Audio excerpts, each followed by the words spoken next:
Di sebuah desa kecil bernama Gunung Batu, tersembunyi di balik perbukitan dan hutan yang masih perawan, hiduplah seorang pemuda bernama Raka. Usianya baru menginjak 18 tahun, namun hidup telah mengajarkannya tentang kesepian, kehilangan, dan kesabaran. Raka tinggal bersama kakeknya yang sudah renta. Orang tuanya telah lama hilang dalam perjalanan menuju kota saat Raka masih balita. Sejak saat itu, ia dibesarkan dengan sederhana, menanam padi, mencari kayu bakar, dan merawat kakeknya yang sakit-sakitan. Meski begitu, Raka tidak pernah mengeluh. Di matanya, langit desa tetap lebih biru daripada langit kota yang hanya ia lihat lewat televisi tua milik Pak RT. Warga desa mengenal Raka sebagai anak yang pendiam. Ia jarang berbicara kecuali diminta. Namun, ada satu hal aneh tentang dirinya yang sering jadi bahan gunjingan. Raka tidak pernah terluka. Pernah suatu hari ia jatuh dari tebing kecil saat mencari rumput. Tubuhnya menghantam bebatuan, namun ia bangkit begitu saja. Tak ada darah, tak ada memar. Warga bilang dia anak aneh. Ada yang menganggapnya anak siluman. Ada pula yang percaya roh hutan menjaganya. Tapi tidak ada yang benar-benar tahu. Pada suatu sore yang lembab, angin membawa bau hujan dari arah barat. Raka baru saja pulang dari sawah ketika melihat seekor ular besar melingkar di depan rumahnya. Namun anehnya, ular itu tidak menyerang. Ia hanya menatap Raka, tatapan yang seakan mengenal. "Apa kau tersesat juga?" bisik Raka, mendekati ular itu tanpa rasa takut. Tiba-tiba, mata ular itu bersinar samar, dan dalam sekejap, ia melata cepat ke hutan dan menghilang. Raka menatap kosong ke arah hilangnya hewan itu. Ada sesuatu di dadanya yang bergetar, perasaan aneh, seperti sebuah panggilan yang belum pernah ia rasakan sebelumnya. Malamnya, kakeknya, yang biasanya hanya bisa duduk diam karena sakit sendi, tiba-tiba berkata pelan, "Raka, kalau suatu hari kau merasakan panas dari dadamu, itu artinya waktunya sudah dekat. Kau bukan anak biasa." Raka membeku. "Kau keturunan darah naga, cucuku." Seketika angin malam terasa dingin menusuk tulang. Dan dari kejauhan, terdengar kokok ayam, padahal malam belum berganti fajar. Malam itu terasa lebih panjang dari biasanya. Raka duduk di depan perapian, memandangi cahaya api yang menari di matanya yang bening. Kata-kata kakeknya terus terngiang. "Kau keturunan darah naga." Itu bukan hal yang mudah diterima. Ia hanyalah anak desa. Tak pernah sekolah tinggi, tak punya teman dekat. Bahkan sepeda saja ia pinjam dari Pak RT kalau hendak ke pasar. Bagaimana mungkin ia memiliki darah makhluk agung dalam dirinya? "Apakah itu sebabnya aku tidak pernah terluka?" gumam Raka pelan. Kakeknya tertidur. Batuknya masih terdengar dari bilik belakang. Raka memandang langit-langit bambu rumah mereka, lalu memejamkan mata. Tapi malam itu tidak memberinya kedamaian. Keesokan harinya, berita datang dari kota kecil di kaki gunung. Pemerintah akan membuka program beasiswa ke kota bagi anak-anak desa terpencil. Perwakilan dari desa Gunung Batu diminta mengirim satu orang untuk mengikuti pelatihan singkat dan penilaian di kota. Kepala desa mengumpulkan warga, dan dengan nada setengah mengejek, ia menyebut nama Raka. Kalau si Raka saja yang ikut, ya pasti cepat pulang. Anak kampung tak bakal tahan di kota. Beberapa orang tertawa. Raka hanya menunduk.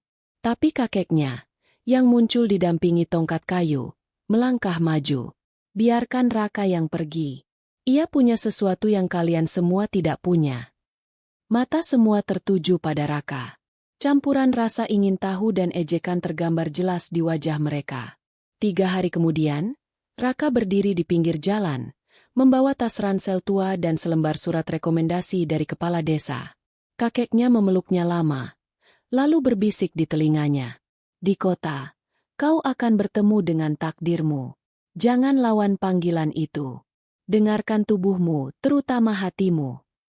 Ketika mobil bak terbuka yang menjemput peserta dari desa lain berhenti di hadapannya, Raka naik tanpa bicara. Ia tidak tahu apa yang menantinya di kota. Tapi di dalam dadanya, ada getaran samar, seperti darah yang mulai terbangun dari tidur panjangnya. Dan saat mobil itu melaju melewati tikungan terakhir menuju jalan utama kota, seekor ular besar bermata emas muncul dari semak-semak, menatap kepergian Raka, lalu menghilang ke dalam kabut. Mobil bak terbuka yang ditumpangi Raka melintasi jalan-jalan berbatu, memasuki kawasan kota kecil yang terasa asing dan ramai. Bangunan beton menjulang, suara klakson bersahut-sahutan, dan aroma asap kendaraan menyelimuti udara. Ini adalah dunia yang sama sekali berbeda dari tanah sawah dan pohon kopi di desa Gunung Batu. Peserta dari desa lain turun satu persatu di sebuah gedung pelatihan bernama Asrama Pembinaan Putra Daerah. Disinilah mereka akan tinggal dan belajar selama 2 minggu. Raka menjadi pusat perhatian. Penampilannya sangat mencolok, baju lusuh, rambut acak, sepatu usang. Beberapa anak tertawa kecil saat melihatnya. Lihat tuh, masih bawa karung. Katanya dia dari desa terpencil yang gak ada listrik ya. Hahaha, paling juga nyerah dalam seminggu. Raka diam saja. Bukan karena ia tak tersinggung, tapi karena ia terbiasa diremehkan. Hari-hari awal di asrama berjalan berat. Raka kesulitan menyesuaikan diri. Ia kalah cepat saat latihan fisik, tak mengerti saat pembelajaran komputer, dan canggung dalam percakapan. Tapi ada satu hal yang membuatnya bertahan, keinginan untuk mengerti siapa dirinya sebenarnya. Sampai akhirnya, pada hari kelima, sesuatu yang tak terduga terjadi. Seorang gadis bernama Maya, peserta dari kota, mengalami kejang hebat di tengah aula pelatihan. Semua orang panik. Beberapa pelatih berlari mencari bantuan medis. Maya dikenal sebagai peserta paling pintar dan cantik. Tapi semua tahu ia mengidap penyakit langka. Saraf kakinya lumpuh sejak kecil. Kejadian siang itu lebih parah dari biasanya. Entah dorongan dari mana, Raka maju. Ia tak tahu apa yang harus dilakukan. Tapi tubuhnya bergerak sendiri. Ia jongkok di samping Maya yang sedang menggigil hebat, lalu menyentuh tangannya. Detik berikutnya, semuanya berhenti. Maya perlahan membuka mata. Tangannya berhenti gemetar. Dan kemudian, ia mulai menggerakkan kakinya. Seisi aula terdiam. Maya perlahan berdiri. Air mata mengalir di pipinya. Aku bisa berdiri. Aku bisa berdiri. Jeritan itu mengguncang seluruh ruangan. Para pelatih datang tergopoh, lalu menatap Maya seolah melihat keajaiban. Semua mata kemudian beralih ke Raka. "Kau, apa yang kau lakukan?" tanya pelatih.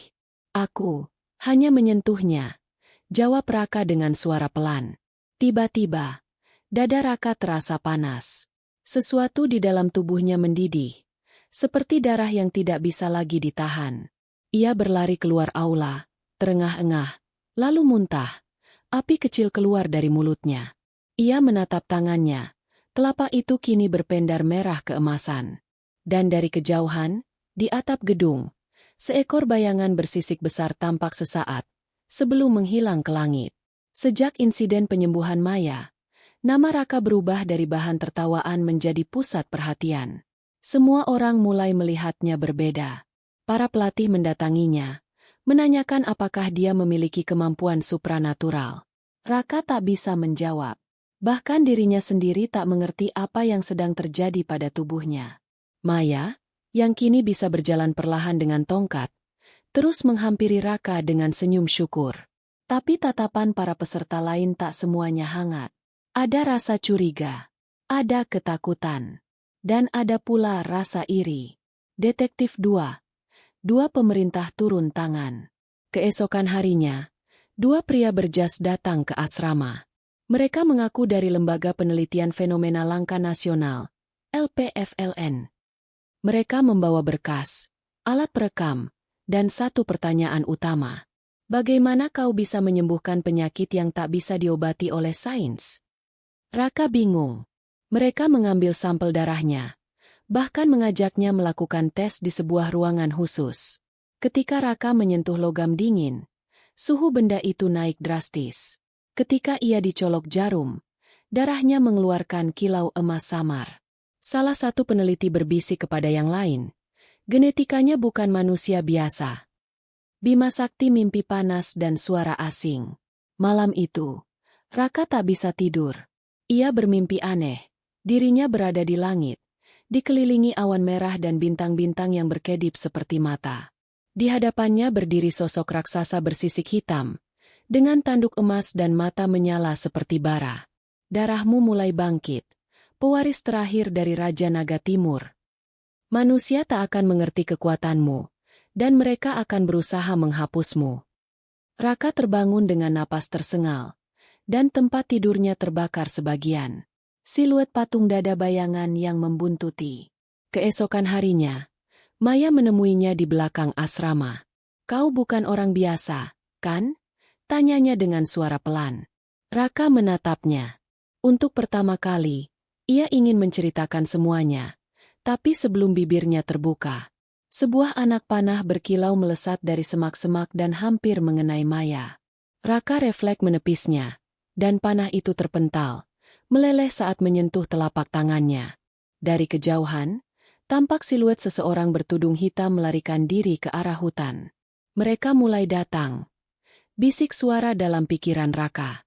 "Mereka tahu siapa kau sebenarnya." Suara jeritan Maya masih terdengar di telinga Raka saat ia mengejar sosok bertudung hitam yang tadi menyerangnya. Tubuhnya melesat lebih cepat dari biasanya. Kakinya serasa menapak angin, dan dunia di sekelilingnya menjadi lambat. Di balik semak belukar, sosok misterius itu melompat ke pohon, lalu menghilang dalam kabut senja. Tapi Raka menangkap satu hal sebelum bayangan itu lenyap. Mata bersisik hijau menyala, bukan milik manusia. Ia kembali ke asrama dengan dada panas dan kepala dipenuhi pertanyaan. Tapi yang lebih mengejutkan, di aula sudah ada keramaian. Petugas keamanan dan pelatih sedang memeriksa sisa panah yang tadi hampir membunuh Maya. Siapa pelakunya? Ini senjata kuno. Bukan dari sekitar sini. Raka tak bicara. Ia tahu, jika ia mengungkapkan kebenaran, semuanya bisa berubah. Tapi yang lebih mengejutkan, Maya yang menjawab. "Aku tak sempat melihat siapapun, tapi Raka yang menyelamatkanku." Maya menatapnya sejenak. Ia tahu Raka sedang menyembunyikan sesuatu. Tapi ia juga mulai merasakan bahwa Raka tidak hanya memiliki kekuatan, ia berbahaya. Naga, simbol naga yang terbakar. Malam itu, Raka kembali mengalami mimpi yang lebih nyata. Kali ini ia berada dalam kuil kuno yang dikelilingi api biru. Di dinding-dinding batu, terpahat gambar naga terbang melintasi bintang-bintang. Suara gaib menggema. "Darahmu membawa keseimbangan atau kehancuran. Sudah terlalu lama kau disembunyikan. Sekarang mereka semua mencium baumu, pemburu naga, penyihir darah, dan makhluk-makhluk lama." Tiba-tiba, tangan Raka menyentuh dinding, dan lambang naga merah menyala di telapak tangannya. Ia terbangun dalam keadaan tubuh berkeringat dan lantai di bawah ranjangnya retak terbakar membentuk lingkaran simbol naga. Siluet tubuh kakek menghilang. Keesokan harinya, Raka mendapat kabar dari desa. Kakeknya menghilang. Rumah ditinggalkan dalam keadaan berantakan, dan di dinding bambu tertulis dengan arang, "Darah naga tak boleh hidup." Kepala desa mengira itu ulah perampok. Tapi Raka tahu, ini bukan sekadar penculikan. Ini peringatan. Kakeknya tahu terlalu banyak, dan musuh-musuh lamanya kini mulai bergerak. Api-api pertama, kekuatan tak terkendali. Dalam kelas latihan kendali diri, salah satu peserta laki-laki bernama Davin, yang sejak awal membenci Raka, mendorongnya dengan kasar di depan pelatih lain. "Anak desa sombong. Mau jadi pahlawan, hah? Mau sembuhin semua orang pakai sihirmu itu?" Raka mencoba menahan emosi, tapi tubuhnya tak mau tunduk. Matanya mulai berubah warna keemasan. Nafasnya menjadi panas. Suara seperti gemuruh muncul dari tenggorokannya. Tiba-tiba, sebuah lidah api keluar dari telapak tangannya dan menghantam tembok latihan, membuat seluruh siswa terlempar mundur ketakutan. Semua terdiam. Raka hanya bisa menatap tangannya sendiri. Ia tak bisa mengendalikan kekuatannya lagi. Setelah insiden kobaran api yang mengejutkan seluruh peserta pelatihan, Raka diisolasi di sebuah ruangan khusus oleh para pelatih. Tapi bukan untuk dihukum, Mereka ketakutan. Ruangan itu tak memiliki jendela, hanya tembok tebal dan kamera pengawas. Kami akan laporkan ke pusat, kata salah satu pelatih dengan suara bergetar. Itu bukan kekuatan manusia biasa. Malamnya, Maya menyelinap masuk, membawakan makanan. Wajahnya campuran antara cemas dan penasaran. Katakan yang sebenarnya. Raka, siapa kamu sebenarnya? Raka akhirnya bicara, pelan, penuh keraguan. Ia menceritakan mimpi-mimpinya, bayangan naga yang datang setiap malam, kekuatan yang muncul saat emosinya meledak, dan pesan-pesan aneh yang menyebutnya sebagai pewaris darah Raja Naga. Maya terdiam, tapi alih-alih takut, ia berkata pelan, kalau itu benar, maka dunia belum siap menghadapi kamu. Ular datangnya pemburu dari kegelapan. Di luar dinding pelatihan, bahaya sudah mendekat. 3 sosok berjubah hitam mendatangi pintu gerbang asrama pada tengah malam. Salah satu dari mereka, bertopeng besi, menunjukkan lencana kepada penjaga. Kami dari Ordo Penyeimbang, atas izin Dewan Rahasia. Penjaga tak bisa berbuat banyak. Mereka menghilang ke dalam bayangan, dan satu persatu kamera pengawas di sekitar ruangan isolasi padam. Simbol benturan pengepungan dan pelarian. Raka merasakan sesuatu yang aneh. Udara berubah dingin, dan dinding ruangan bergetar pelan. Tiba-tiba, tembok meledak dari luar. Sosok berjubah hitam menerobos masuk. Kau harus ikut kami, pewaris.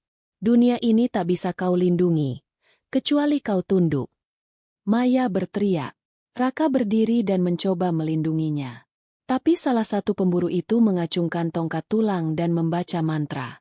Tubuh Raka terpaku, seolah dibelenggu rantai tak kasat mata. Tapi di detik terakhir, lambang naga di dada Raka menyala terang, dan dalam ledakan cahaya merah, rantai itu membakar putus. Naga wujud asli yang mengintip. Raka mengaum, tapi bukan suara manusia. Matanya berubah menjadi celah naga, kulit di lehernya bersisik keemasan. Dari punggungnya, muncul sepasang sayap cahaya naga yang belum sempurna. Para pemburu terkejut. Salah satu dari mereka langsung berkata, dia belum matang. Jangan biarkan dia melepas bentuk penuhnya. Pertarungan meledak dalam ruangan itu. Api dan sihir saling menghantam. Di tengah kekacauan itu, Maya menarik tangan Raka dan membawanya kabur melalui jalur belakang asrama, yang sudah ia rencanakan sejak melihat gelagat aneh. Pelari. 2 melarikan diri ke desa asal. Mereka berdua kini menjadi buronan. Pemerintah ingin meneliti Raka. Ordo Penyeimbang ingin menghapusnya. Dan entah berapa banyak makhluk gaib yang kini tahu bahwa Raja Naga telah bangkit kembali. Maya, kita harus ke tempat asalmu. Tempat semua ini dimulai. Raka. Ke Gunung Batu. Maya, dan mencari kakekmu. Mungkin, dia satu-satunya yang tahu apa yang sebenarnya terjadi. Langit mendung saat Raka dan Maya akhirnya tiba di desa Gunung Batu. Desa itu terlihat lebih sunyi dari biasanya. Tak ada anak-anak bermain. Tak ada suara ayam atau tawa penduduk. Seolah desa itu sedang bersembunyi. Rumah Raka tampak porak-poranda, dan tidak ada jejak kakeknya. Tapi di bawah papan lantai rumah, Raka menemukan sebuah ruang rahasia. Di dalamnya, ada gulungan tua, artefak naga, dan di tengah-tengah ruangan, sebuah telur naga berwarna hitam keemasan, yang tampak hangat meskipun tak ada api. Maya terdiam. Tapi sebelum mereka sempat menyentuh apapun, seorang wanita tua muncul dari bayangan. Ia membawa tongkat yang ujungnya berbentuk kepala naga. Nenek Laras. Akhirnya kau kembali, anak naga. Tapi waktumu hampir habis. Gulungan penyingkapan takdir. Nenek Laras adalah penjaga warisan Naga Timur, orang terakhir dari para saka penjaga, yang sudah menjaga garis keturunan Raka selama ratusan tahun. Ia menjelaskan bahwa Raka adalah keturunan langsung dari Raja Naga terakhir yang dahulu menyegel kekuatannya sendiri agar dunia manusia tetap damai. Tapi kekuatan itu tak bisa dipendam selamanya. Dalam tubuhmu mengalir darah 2 dunia, manusia dan naga. Tapi tubuh manusia tak akan mampu menahan kekuatan naga selamanya. kecuali kau mengikatnya dengan pilihan. Kau bisa mengunci kekuatan itu, atau melepaskannya sepenuhnya. Pedang menyilang dua serangan ordo penyeimbang. Sebelum Raka sempat menjawab, tanah desa bergetar. Awan gelap berkumpul di langit. Pasukan ordo penyeimbang datang dengan mantra dan senjata yang memancarkan aura gelap. Di depan mereka, berdiri seorang pria tinggi berjubah hitam emas, bertopeng iblis naga, pemimpin ordo, Lord Kanwara. Penjaga darah naga, berikan anak itu, atau desa ini akan berubah jadi abu. Nenek Laras berdiri di depan mereka dengan tegas. Kalian tidak bisa menghapus takdir hanya karena kalian takut padanya. Pertarungan pun pecah. Pelindung desa bangkit. Mantra-mantra kuno menyambar di udara. Maya mencoba melindungi telur naga di bawah altar. Sementara Raka, di tengah kekacauan itu, mulai kehilangan kendali lagi. Naga kebangkitan Raja Naga. Ketika salah satu prajurit ordo menyakiti Nenek Laras, Raka berteriak. Dalam sekejap, tubuhnya diliputi api keemasan, kulitnya berubah bersisik, dan sayap penuh terbuka dari punggungnya. Raka telah berubah. Bukan lagi setengah manusia. Ia adalah naga. Suaranya menggelegar seperti guruh. Aku bukan kutukan. Aku adalah keseimbangan. Dengan satu hentakan tangan, tanah retak dan pasukan ordo terpental. Lord Kanwara mencoba melawan dengan sihir pemusnah, tapi tubuh naga Raka menyerapnya, dan memuntahkan kembali napas api surgawi. Pertarungan membara di tengah desa Gunung Batu. Tubuh Raka telah berubah menjadi Raja Naga sepenuhnya.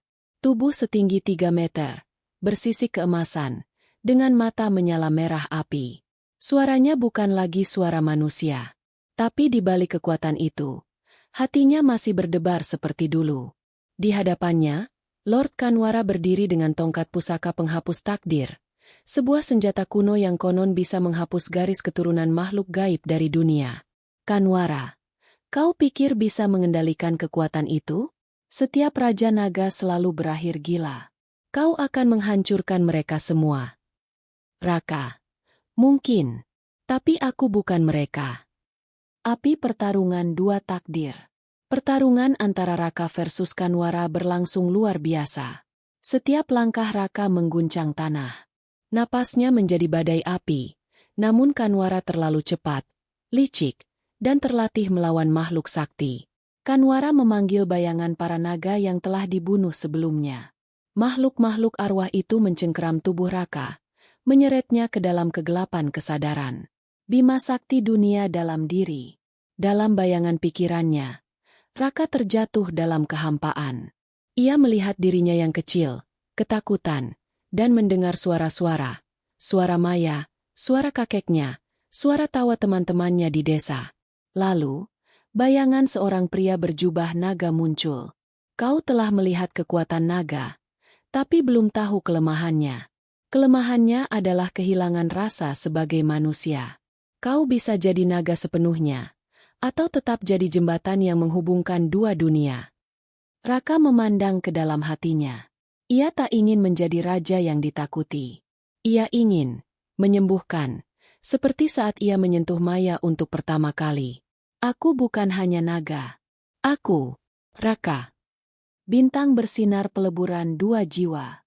Kesadaran Raka kembali. Tubuh naganya mulai menyusut perlahan, tapi tidak sepenuhnya. Ia menemukan bentuk baru, manusia dengan roh naga. Tubuhnya kini menyala lembut, matanya menyimpan api, namun wajahnya tetap manusia. Ia menghentikan serangan Kanwara dengan tangan kosong. Aura dari tubuhnya menghancurkan tongkat penghapus takdir, dan semua bayangan naga menghilang dalam cahaya hangat. Raka, takdir bukan untuk dihapus, tapi untuk dihidupi. Timbangan dua akhir dari pertarungan. Kanwara terduduk lemas. Akhirnya menyadari bahwa ketakutannya telah membuatnya menjadi monster. Ia memohon agar tidak dihukum. Raka hanya berkata, "Pergilah. Dunia ini tak butuh penghapus, tapi penjaga." Pasukan ordo bubar. Maya menghampiri Raka yang kini perlahan kembali ke bentuk manusianya. Ia tersenyum. "Maya, kau bukan Raka yang kukenal lagi." Raka, tapi kau tetap percaya padaku. Maya tersenyum sambil menangis. Sejak kau menyembuhkan kakiku, aku tahu ada sesuatu dalam dirimu. 2 minggu telah berlalu sejak pertempuran besar di desa Gunung Batu. Langit desa tampak lebih cerah. Angin membawa bau tanah basah dan dedaunan yang menggugurkan luka lama. Namun perubahan terbesar bukan ada di langit, tapi di mata orang-orang yang kini melihat Raka berbeda. Batang padi desa yang dulu meremehkan, kini membungkuk hormat. Dulu mereka menertawakan Raka karena miskin, karena tidak kuliah di kota, karena anak desa biasa. Kini, orang-orang datang ke rumahnya membawa makanan, bunga, dan ucapan terima kasih. Beberapa bahkan berlutut, memanggilnya, Yang Mulia Raja Naga. Tapi Raka tak nyaman dengan sebutan itu. Ia masih merasa dirinya anak desa, cucu dari seorang kakek yang suka minum teh di beranda. Wanita. 2 Maya yang kini berdiri. Maya kini bisa berjalan normal. Tidak hanya itu, ia mulai menjadi relawan penyembuh di desa. Ia menggunakan pengalamannya dan belajar dari Nenek Laras sebelum sang penjaga tua meninggal tenang beberapa malam setelah pertempuran. Maya juga menjadi jembatan antara Raka dan masyarakat. Ia memahami bahwa Raka tak suka sorotan, dan melindunginya dari segala ketenaran yang mulai datang dari luar desa. Naga telur naga yang mula berdenyut. Di ruang bawah rumah, telur naga hitam keemasan yang dulu ditemukan, mulai retak. Raka merasakan denyutnya seperti jantung kedua. Ia tahu bahwa tugasnya belum selesai. Anak naga akan lahir, dan aku harus ada untuknya. Namun, Nenek Laras sempat berkata sebelum pergi, "Kau bukan hanya penjaga telur, Raka. Kau adalah penjaga batas antara 2 dunia, dunia manusia dan dunia naga. Bila batas itu roboh, hanya kau yang bisa menyatukannya." Jejak kaki perjumpaan misterius. Suatu malam, saat Raka bermeditasi di hutan, makhluk misterius berbentuk naga putih muncul di langit. Ia tak berbicara, namun menatap Raka dengan tatapan penuh makna, seperti memanggilnya. Sudah waktunya kau mengenal dunia yang satunya. Dan lenyap dalam kabut. Raka kembali ke rumah malam itu. Di beranda, Maya sedang duduk dengan secangkir teh, seperti kakek Raka dulu. "Maya, kau akan pergi, ya?" "Raka, belum sekarang, tapi sebentar lagi. Aku harus." Maya menatapnya, lalu menggenggam tangannya. "Maya, kalau kau pulang, dunia ini akan selalu menunggumu." "Raka, dan kalau tidak?" Maya tersenyum pahit. "Aku akan mengajar telur itu untuk tak melupakan hatinya sebagai manusia." Langit pagi di desa Gunung Batu bersinar cerah. Udara segar membawa aroma tanah basah dan daun yang baru saja diguyur hujan. Bintang bersinar keputusan terakhir Raka. Raka berdiri di puncak bukit, menatap jauh ke Cakrawala. Tempat batas antara dunia manusia dan dunia naga terasa sangat tipis. Telur naga yang dulu retak kini telah menetas. Seekor anak naga kecil dengan sisik berkilau hitam keemasan yang lembut. Maya datang mengiringinya, membawa secangkir teh hangat seperti kebiasaan lama. "Maya, sudah waktunya, Raka. Dunia naga memanggilmu. Tapi dunia manusia juga butuhmu." Raka tersenyum lembut, memandang anak naga kecil itu. "Raka, aku bukan hanya Raja Naga, aku juga anak desa. Aku akan menjadi jembatan antara 2 dunia. Menjaga agar kedamaian tetap terjaga." Naga awal baru. Raka memutuskan untuk tinggal di desa, membimbing anak naganya dan membantu penduduk desa dengan kekuatan dan kebijaksanaannya. Maya tetap di sisinya, menjadi sahabat dan pelindung. Mereka membangun sekolah untuk mengajarkan anak-anak tentang keseimbangan antara kekuatan dan kemanusiaan, serta pentingnya menghormati alam dan tradisi.